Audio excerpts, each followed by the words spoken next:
Ever look at a brand new game and think, yeah, it looks good, but is it really that much better than what we already had? Well, in this video, we're diving into some visually stunning games that have aged like fine wine. Seriously, these beauties still hold up incredibly well today. You might even be surprised they don't demand a supercomputer to run. Forget those crazy PC specs for a moment, because we're about to celebrate some truly gorgeous games. Let's jump in. Rise, Son of Rome. A game that dropped back in 2013, but still looks like it could have launched last week. This was one of the Xbox One's big launch titles, and honestly, it felt like Crytek's way of flexing their muscles and saying, yeah, we can still push the limits of what games look like, and they absolutely did. The visuals in Rise are just absurdly good, even today. The way the Roman armor reflects the sunlight, the gritty detail in the cobblestone streets, the smoke and fire effects during sieges, it's all still jaw-dropping. And then you've got the facial animations. Seriously, go back and look at the characters during cutscenes. The emotion, the micro-expressions, the eyes, it was wildly ahead of its time. CryEngine wasn't messing around. Now, gameplay-wise, yeah, it caught some heat for being a bit repetitive, and fair enough. The combat didn't evolve much past stylish button prompts, but that's not really what made Rise special. It was the sheer atmosphere, the immersive presentation, and the wow factor that made your jaw drop when you saw it running for the first time.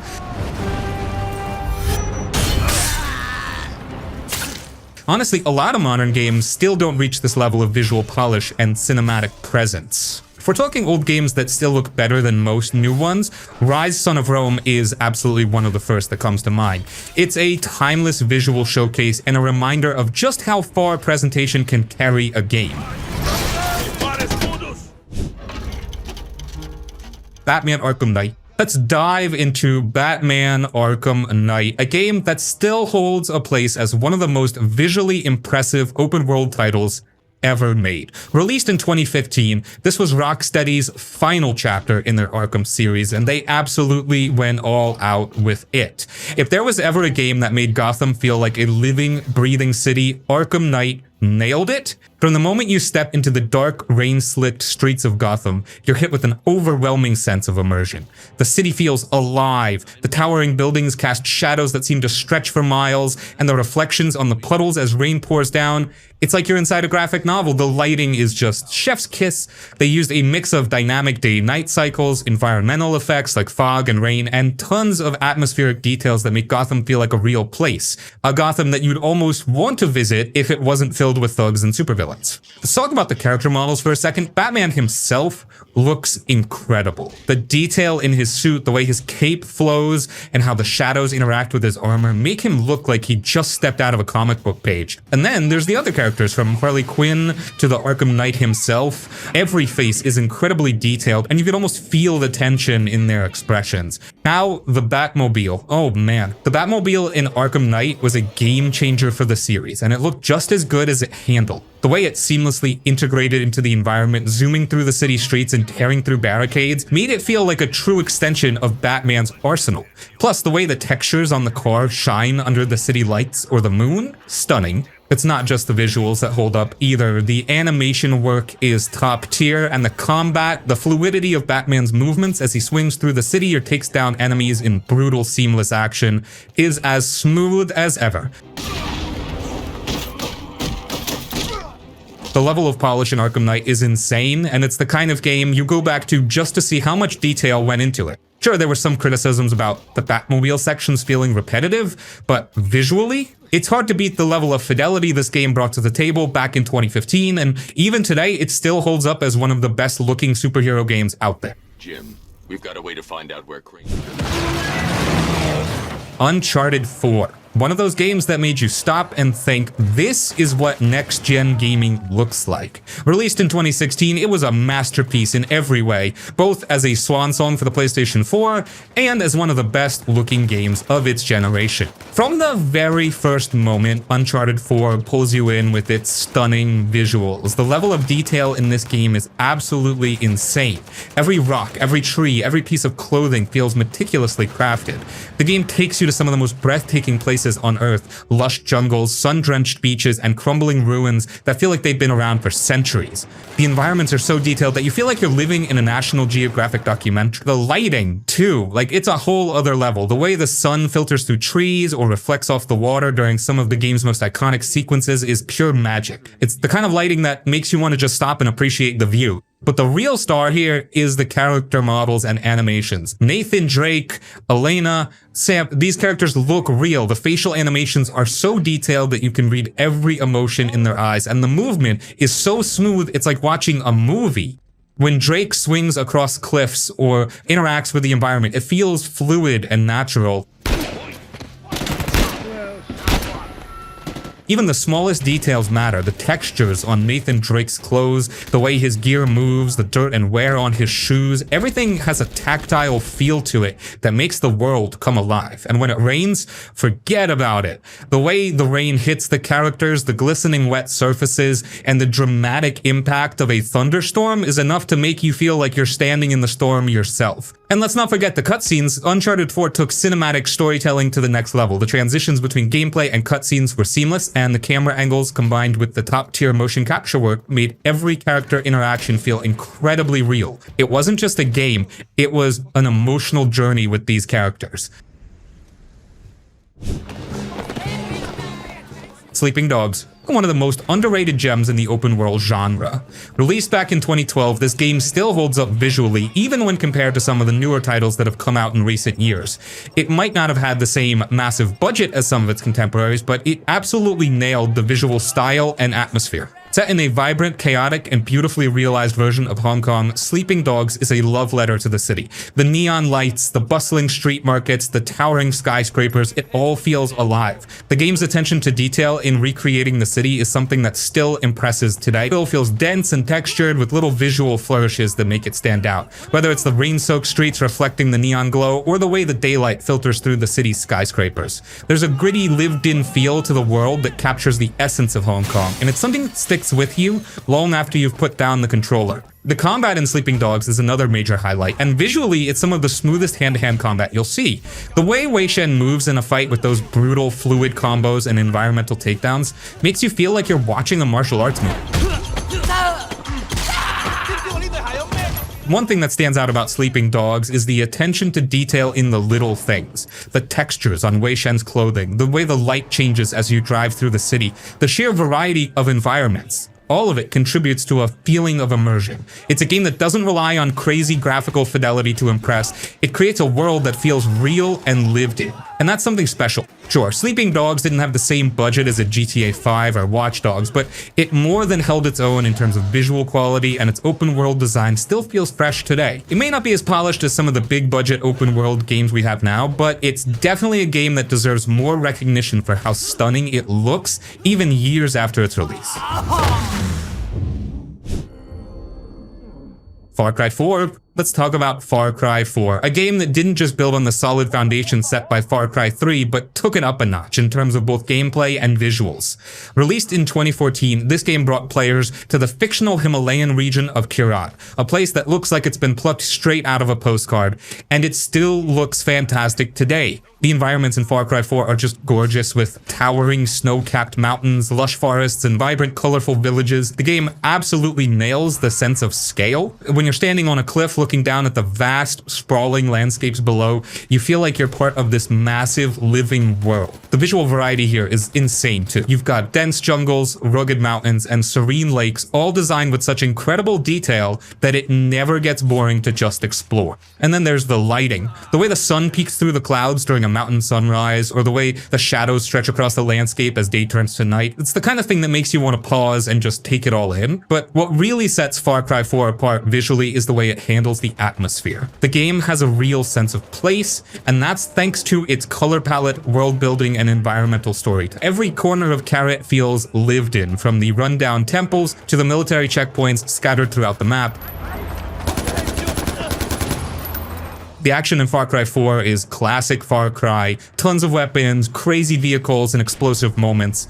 But even the combat itself is pretty visually stunning. Whether you're ziplining over a battlefield, firing off an RPG, or stealthily taking down enemies with a bow, the game's animation and effects make everything feel exciting and dynamic. The use of fire, explosions, and environmental hazards is also a standout. Whether it's a forest fire spreading through a jungle, or an avalanche triggered by your gunfire, it all looks fantastic and adds to the chaos of the game. In terms of visuals, Far Cry 4 is one of those games that holds up well over time. It's not the most hyper-realistic, but the art direction and world design make it incredibly easy to get lost in Kirat. It's the kind of game that reminds you why open-world exploration can be so satisfying, because even after all these years, there's still a lot of beauty to be found in the game's expansive, visually rich world.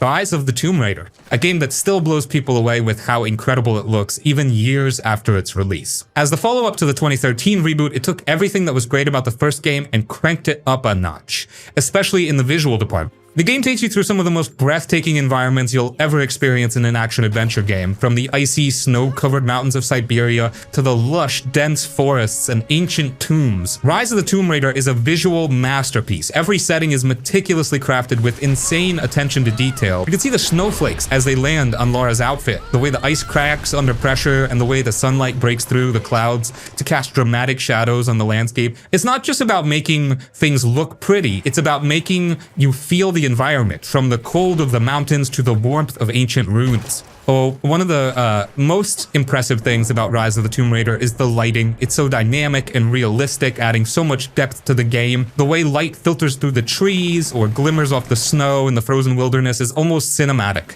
The game's lighting does a fantastic job of setting the tone, whether you're sneaking through dark, eerie tombs with only a flashlight, or standing in awe in front of an ancient sunlit temple. Then there's Lara herself. The character model for Lara Croft is one of the best in the business. From her facial expressions to the way her hair and clothes move, it's clear a lot of love went into making her look as real and immersive as possible. The way Lara reacts to the environment, her clothing getting dirty as she climbs through mud, or the way her breath fogs up in cold air, all of these details make her feel like a real person rather than just a character in a game. And let's not forget the tombs themselves, the heart of the Tomb Raider franchise. These ancient ruins and hidden chambers are filled with intricate puzzles, but they also shine visually. The textures of the stone walls, the ornate carvings, and the ancient architecture are just as impressive as the environments outside, making every tomb feel like a place frozen in time and waiting to be explored. Rise of the Tomb Raider might not be the most groundbreaking game in terms of technology, but it's a perfect example of how fantastic art direction, detailed world building, and impeccable lighting can still make a game look and feel amazing even years after its release. Remember, orders are to take her alive. Quantum Break. Let's dive into Quantum Break, and they still look impressive today. First off, let's talk about the world of Quantum Break. The game takes place in a near-future world where time itself is falling apart, and the environments reflect that. You've got sleek, high-tech buildings that look like something out of a sci-fi movie, industrial settings with a gritty edge, and decaying ruins where time anomalies are visibly messing with reality. The way the game handles time distortion is visually striking, whether it's a time-frozen moment where everything is still but the air is filled with dust and debris, or time breaking down in an action sequence, creating these surreal pockets where things are moving in slow motion while others stay normal. It's not just a gameplay mechanic, it's a visual spectacle. The character models in Quantum Break are some of the most lifelike you'll see in a game from that era. The facial animations and expressions are another level, especially considering how much the game relies on storytelling and character interaction. One of the most notable visual feats in Quantum Break is its use of seamless integration between live-action TV show segments and the game. At key moments, the game transitions into full live-action cutscenes starring actual actors in these incredibly detailed high-budget sequences. This was a bold move that gave the game a unique feel, and the production value was off the charts. It's not just about seeing the actors on screen though. The entire world around them felt alive and reactive to the time-bending chaos. The lighting, particle effects, and the way the world shifts during these intense sequences just draws you into the chaos that's unfolding. The game's attention to detail doesn't stop there. The environments are packed with little touches that give them weight, from the way glass shatters during time events to the way objects freeze mid-magic when time gets messed with. The visual fidelity of the textures and the way things interact with time, everything is crisp, detailed, and immersive. Whether you're in a high-tech laboratory or a run-down abandoned building, you can feel the age and wear of the place, like it's been affected by the time-shattering event that's central to the plot. Then there's the action. Quantum Break is full of visually dynamic moments, like using time powers to freeze enemies or slow down time during gunfights. Watching enemies get caught in a time freeze, surrounded by floating objects and moving in slow motion, is a treat for the eyes. The combat is intense, but the way the time manipulation powers are integrated into every fight makes it feel fresh and visually exciting. In the grand scheme of things, Quantum Break might not have been a huge commercial success, but its visuals were something to behold. It was a showcase for the power of next-gen tech, with stunning environments, lifelike characters, and a style that made it feel like you were stepping into a futuristic TV series rather than just playing a game. Even today, it still stands as one of the most ambitious blends of live action and gameplay in terms of visual storytelling. The Witcher 3 Wild Hunt. Now, where do I even begin? This game is one of the most visually stunning RPGs ever made, and it still holds up incredibly well today, nearly a decade after its release. When The Witcher 3 dropped in 2015, it wasn't just a game, it was a living, breathing world that redefined what open world games could look like. First off, the environments in The Witcher 3 are nothing short of breathtaking. From the rolling hills and lush forests of Velen to the snowy peaks of Skellige and the foggy, haunting beauty of Novigrad. Every area feels like it was crafted with meticulous care. The game's world is huge, and yet it feels dense with detail. The way the sun sets over the horizon, casting golden rays over the fields. The way trees sway in the wind, or how snow gently falls on the landscape. It all contributes to a sense of immersion that pulls you into Geralt's world. You're not just running around a map, you're experiencing a place full of life and history. Every corner of the world has something new to discover, whether it's a hidden cave, a ruined fortress, or a village caught in the midst of a monster hunt. And then there's the lighting. The Witcher 3 excels in how it uses lighting to create atmosphere. Whether it's the vibrant, almost painterly light of a dawn in the countryside, or the dark, oppressive atmosphere of a storm rolling over a battlefield, the lighting constantly changes to match the mood of the scene. At night, when Geralt is riding Roach through the forest, the moonlight filtering through the trees makes everything feel a little more magical. The environmental effects like rain, fog, and thunderstorms further add to the world's depth. The beauty of the world changes as you move through it. Every season, every weather pattern, every shift in time of day makes the world feel different and alive. The character models in The Witcher 3 are some of the most detailed you'll find in an RPG. Geralt's weathered face, the scars, the graying hair, the intricate details in his armor, all of it adds up to a character who feels real and lived in. And let's talk about the monsters. The creatures in The Witcher 3 are one of its standout features, and the way they're brought to life visually is pure art. From the hulking, grotesque monsters you hunt in the wild to the terrifying specters haunting the abandoned ruins.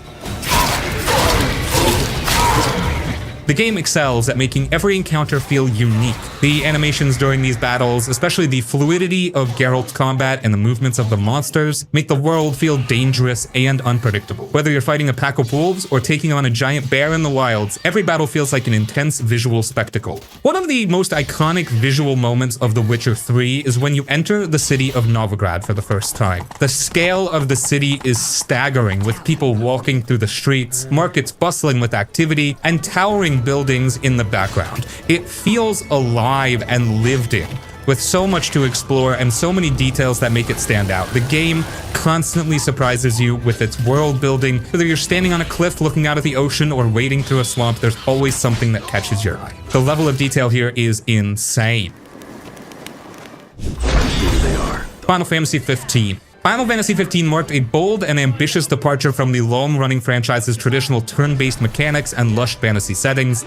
Instead, it introduced an open-world experience, high-speed combat, and a more modernized world, and visually, it was a spectacle. Released in 2016, the game pushed the boundaries of what was possible in terms of visuals, blending modern technology with the series' signature fantasy elements to create a world that still looks stunning to this day. One of the first things you'll notice in Final Fantasy XV is the vast, sprawling open world. The world of Eos is massive, and it's filled with so much detail that you can easily get lost exploring it. Whether you're driving around in the Regalia, a sleek convertible, or just walking through the fields with your friends, you'll constantly be awestruck by the landscapes. The lighting, especially during the day to night cycle, is breathtaking. The sunsets, simply magical. The way the world shifts as the sun sets behind the horizon or the stars begin to shine. These moments are visually mesmerizing, creating a world that feels alive and dynamic. The combat system in Final Fantasy XV is fast-paced and fluid, and the way it's visually represented on screen is incredible. Combat feels intense, and the effects are dramatic. From the dazzling magic spells that light up the screen to the smooth weapon switching and chain attacks, the action is visually dynamic and keeps you on your toes. The animations during battles are some of the most polished in the franchise, and the fluidity of movement as Noctis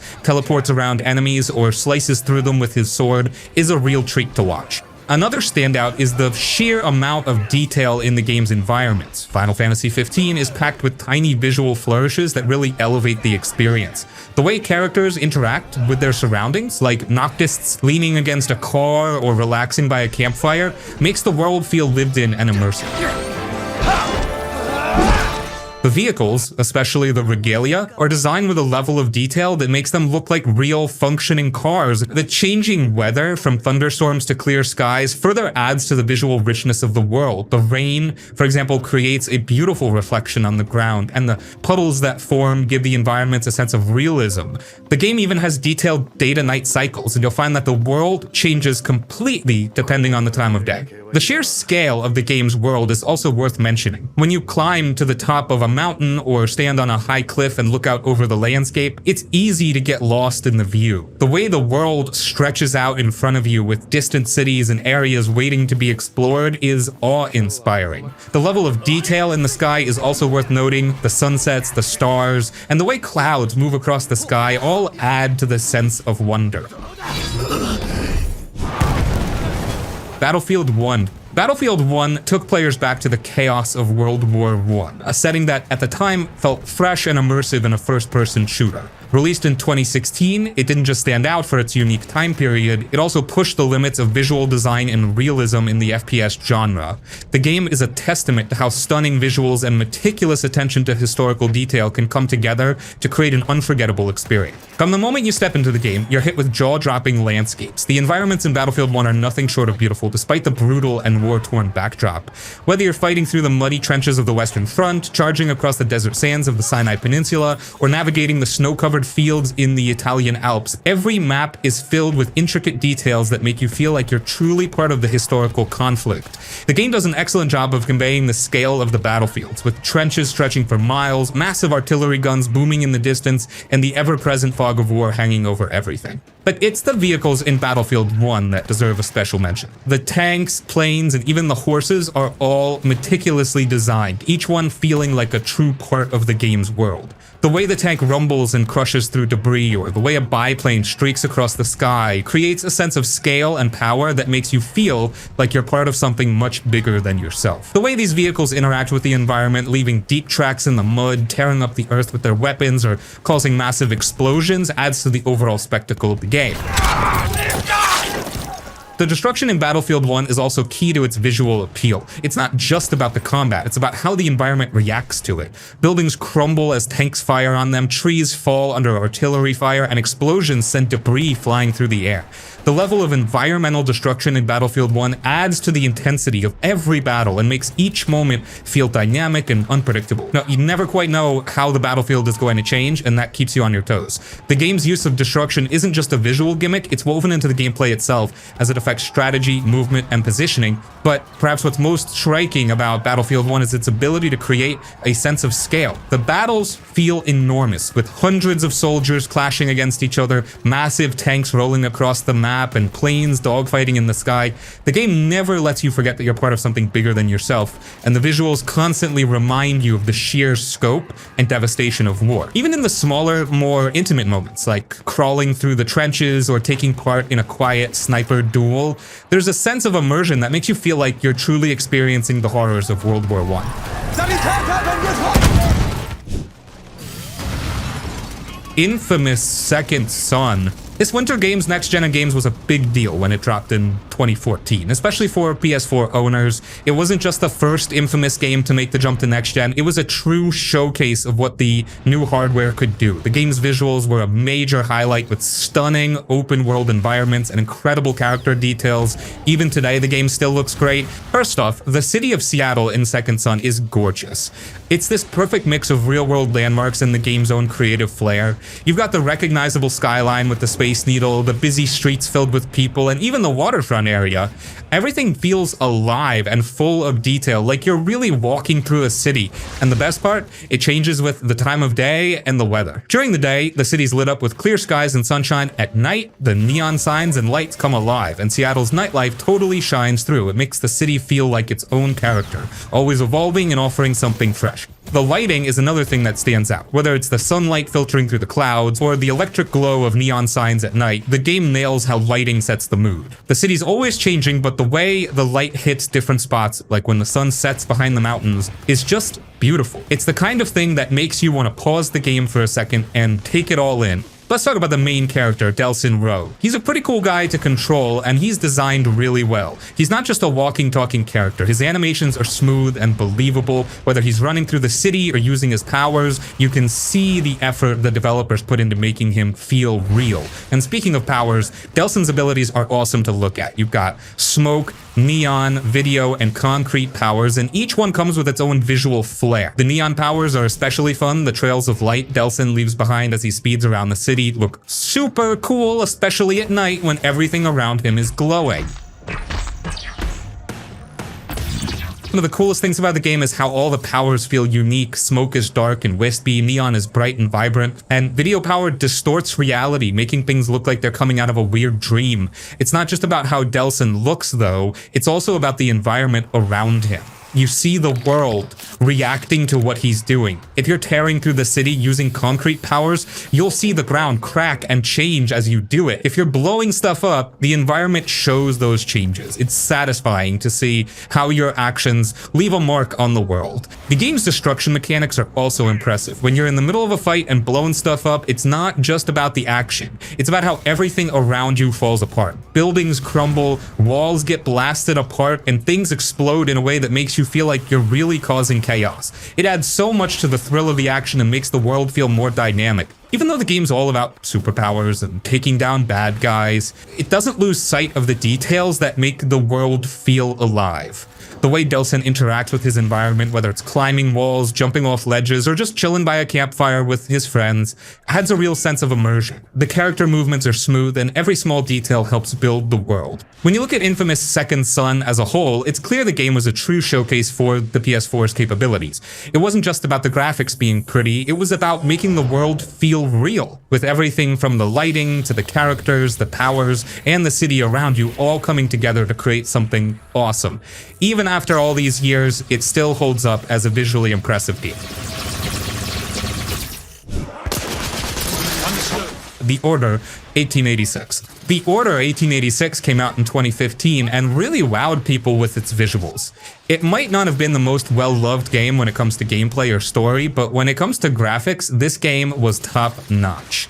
Set in a cool alternate history version of Victorian London, the game gives you this dark steampunk vibe that really makes the world feel alive. First thing you'll notice is the environment. The city of London looks amazing. The streets are filled with old school cobblestones, gas lamps, and steam-powered machines. It's like stepping into an old-timey world with a twist. The way the city's lit up at night is one of the standout features. You've got these foggy streets with dim lighting, making everything feel mysterious and cinematic. During the day, it has this gloomy but beautiful atmosphere, and at night it's almost magical with all the street lights glowing in the fog. It really makes you feel like you're in another time. Lighting plays a big part in how everything looks. The way light and shadows fall on the environment really adds to the mood. If you're walking down a dark alley, the flicker of a lantern gives you just enough light to see, but everything else is shrouded in mystery. It's all about that dramatic, movie-like atmosphere. The fog, the lights, and the shadows all come together to give you this really immersive, cinematic feel.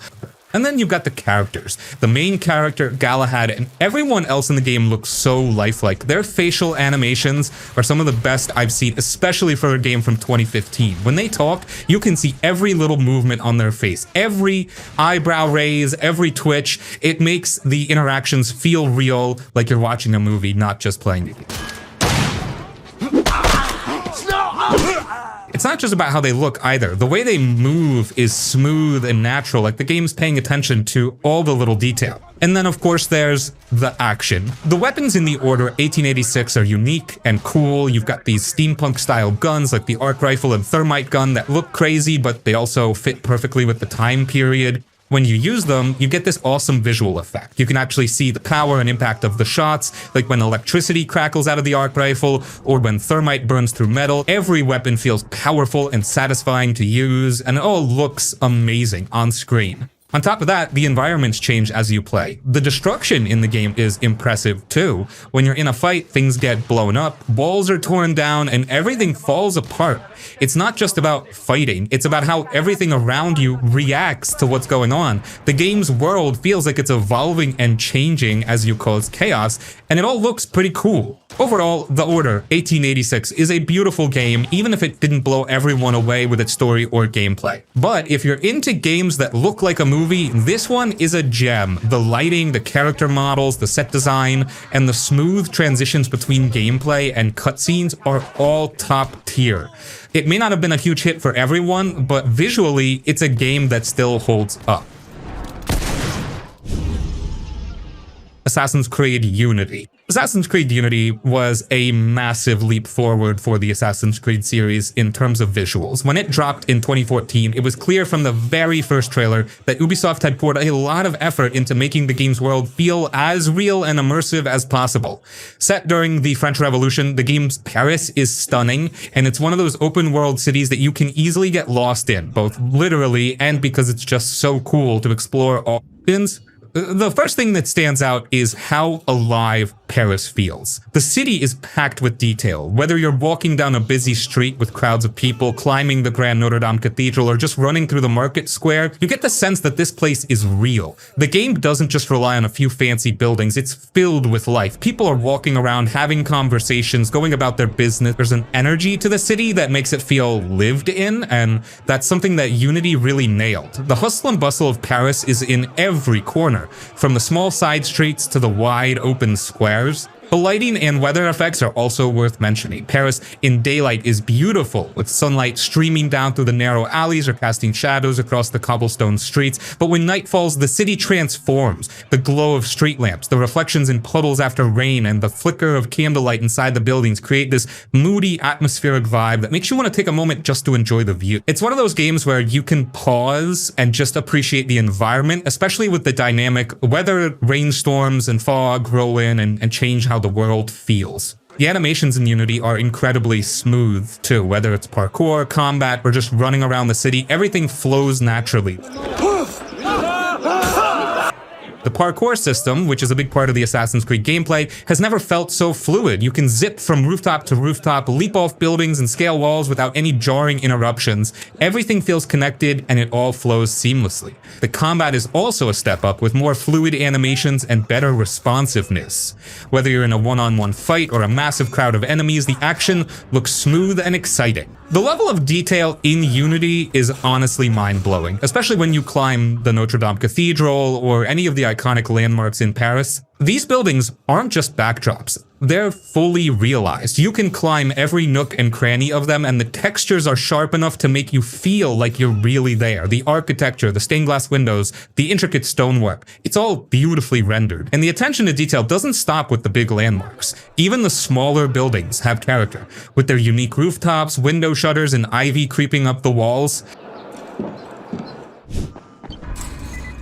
Dying Light. Dying Light is one of those games that just feels good to play. It's got that perfect mix of open world exploration, intense zombie survival, and smooth parkour that really makes it stand out. Even though it came out in 2015, it still looks amazing, especially when you're running across rooftops, looking down at the city below. First things first, the world. The city of Haran is like a character in itself. It's an open world full of abandoned buildings, overgrown streets, and areas you'll want to explore. The way the environment is designed really makes you feel like you're living in a world that's been taken over by the apocalypse. You've got the whole rundown, post-chaos vibe, vines creeping up the sides of buildings, broken down cars scattered around, and debris everywhere.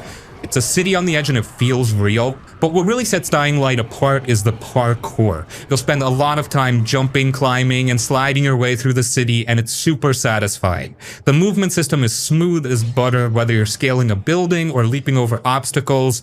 It feels fluid and natural, and it makes getting around the world feel like part of the fun, not a chore. You're always thinking about how to get from point A to point B in the most creative way possible. Plus, you get to do it while dodging zombies, which adds a whole new level of excitement. The game has a really cool day-night cycle. During the day, things are chill enough, well, as chill as it can be with zombies everywhere, but once night hits, everything changes. The zombies get faster and scarier, and the whole city takes on this creepy vibe.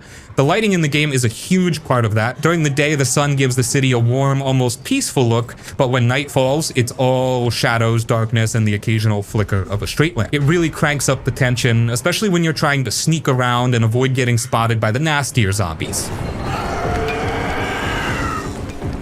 The character models in Dying Light are also pretty solid. The zombies themselves are gross in the best way possible. Each one has its own look and feel, from the normal shamblers to the creepy special ones. It's all about that visceral combat. Whether you're smashing zombies with a crowbar or chopping them down with a machete, the physics are satisfying too, and every swing feels heavy. You can actually feel the weight behind each hit, which makes the action pretty fun. The world is also pretty dynamic. Things change as you play, whether it's a new weather effect rolling in or the zombies taking over a certain part of the city. There's always something happening. It keeps the game feeling fresh, and you never really know what's coming next. And as you level up, you unlock new abilities and gear, making you feel stronger and more ready to take on whatever the game throws at you faster. It's that constant progression that keeps you hooked. But honestly, what really makes Dying Light stand out is the sense of freedom. The game gives you a ton of ways to approach things. You can take the sneaky route, parkour your way past zombies, or go all out and fight your way through. It's your choice, and the game lets you play it how you want. All in all, Dying Light is a blast. The parkour, the creepy atmosphere, the day-night cycle, everything just comes together to make a world that's fun to explore and intense to survive in. And while the visuals may have been impressive back in 2015, they still hold up today, especially when you're scaling buildings or running away from a horde of zombies at night. It's one of those games that's just a good time, and it's definitely worth checking out if you haven't yet. Mafia II. Mafia II takes you back to the 1940s and 50s, letting you live the life of Vito Scaletta, a guy who's just trying to make a name for himself in the world of crime. The game dropped back in 2010, but even now it still looks and feels amazing, especially when it comes to how the world is built. First, let's talk about the city of Empire Bay. It's like stepping right into a mob movie. The world is full of cool details, from the classic cars to the buildings, and the music that blasts out of the radios is pure 40s and 50s. You really get a sense of the time period, and the way the game nails the atmosphere makes it easy to get lost in. The lighting is gorgeous too. The city looks warm and golden in the daytime, and at night it takes on this moody vibe with neon lights flickering on the streets. Driving around the city isn't just a way to get from one mission to the next, it's an experience. The cars feel like they belong in this world, and you can actually enjoy just cruising around listening to the radio. Then there's Vito. His story is a big draw in Mafia II. He comes back from World War II and gets pulled deeper into the mob world. Why you boys? Come on, help me out, or we're gonna die here. The narrative is classic mob drama: loyalty, betrayal, ambition, all that good stuff. It's not all action either. There's a real focus on character development, so you get attached to Vito and the people around him. The gameplay's pretty solid. You'll spend a lot of time shooting and sneaking around, and the cover system makes the gunplay pretty fun. It's not as flashy as some of the more recent shooters, but it gets the job done. The way the game handles gunfights, dodging behind cover and popping out to take shots, is smooth, and it makes you feel like a real mobster trying to get out of a tight spot.